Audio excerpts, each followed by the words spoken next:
We know that women say routinely that eggs are extracted from them, that this is something that is common.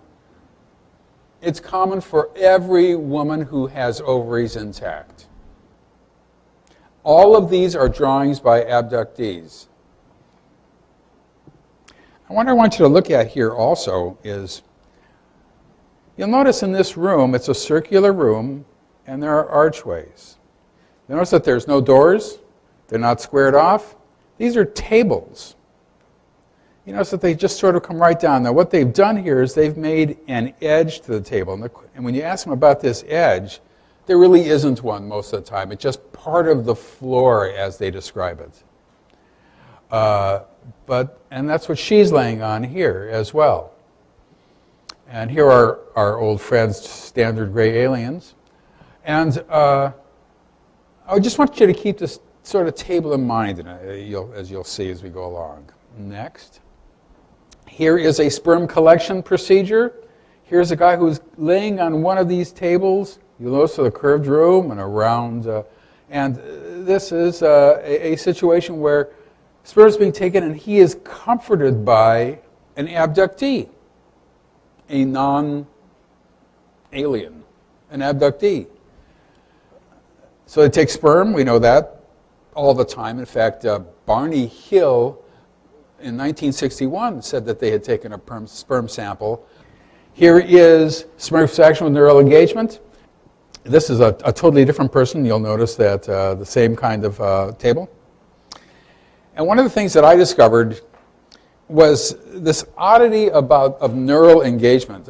The oddity is, I was doing a session with a person once, and she says, she had flown with angels, and I think I talk about this a little bit in one of those books.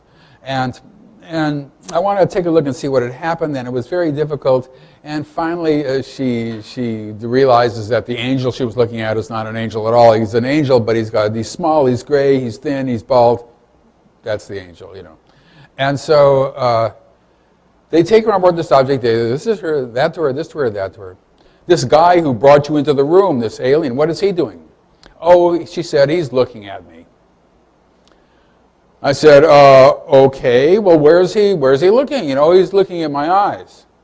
I said, well, how close is he to you? And she said, well, he's right there. He's a couple inches away, right on the side. But it was so surprising. I couldn't imagine what was happening here or why this was happening. So I started to ask, when this came up, I began to ask people who were lying on a table, you know, well, what's he doing now? And no, he's looking in my eyes. Well, how close is he to you? Oh, his forehead is touching mine, you know, or he's an inch away or something like that. Sort of like what you see here. The question is, what in the hell is this? Now, everybody is saying that. I learned you just have to ask the proper questions and out it comes every time. I mean, now where I'm dealing with this, it quickly gets to like I've got 10 instances of it, 20 instances, and then the next thing you know, I've got 700 instances of it or more. I've looked at 1,100 different abduction events.